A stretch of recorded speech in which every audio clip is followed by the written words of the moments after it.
Hi, I'm Grant Show, and welcome to Spotlight On. This week we're introducing you to the wonderful actor and teacher, Richard Lawson. Richard, hello. How you doing, man? Welcome. I'm good. How you doing? How's your game? It's okay. Yeah. I got plenty of it. He's a great golfer. So is he. Why don't you tell us how you started acting? I was in college, and I was actually going to school to be a lawyer.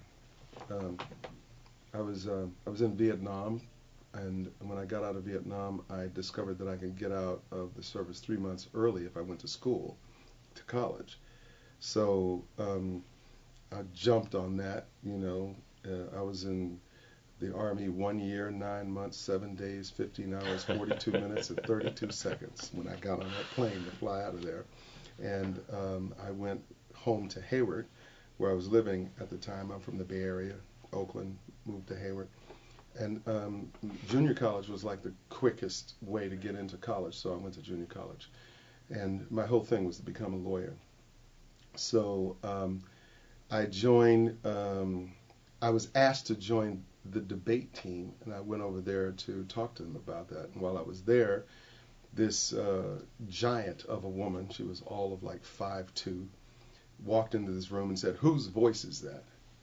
And I turned around and I said, "Who are you looking for?" She said, "That's the voice. What are you doing at 3 o'clock today?"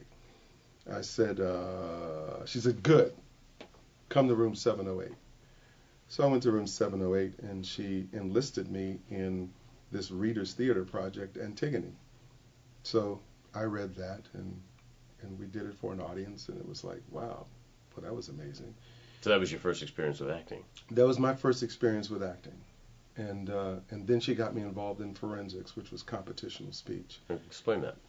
Well, competitional speech is that you go to compete against other schools, and there are different categories like oral interpretation, oratory, expository, extemporaneous speaking. And it's a competition like a debate competition? Or, yeah, it's like a debate competition. And you went on to become the state champion, didn't you? Right. I was a state champion. I was undefeated for 2 years. And then the drama coach, his name is Glenn DeBose, because of the kind of popularity I'd gained from that at the school, asked me would I want to be in a musical called Golden Boy. And I mean, it was something different. Why not? And it was while I was doing Golden Boy, I was in the middle of the final song, I Ain't Bowing Down. And you were singing. I was singing. Yeah. And I had studied with Judy Davis, which was Barbra Streisand's coach. Uh-huh. So I was singing. First time in my life, I was doing singing, dancing, And I was in the middle of... He's, what are you, 6'4"? 6'2". 6'2". He's a very big guy. and somewhat intimidating. I think I'd like to see him singing and dancing. Hey, it was really different, man.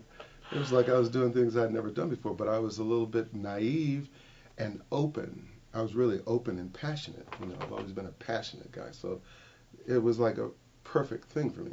So it was in the middle of that final song that I had an epiphany.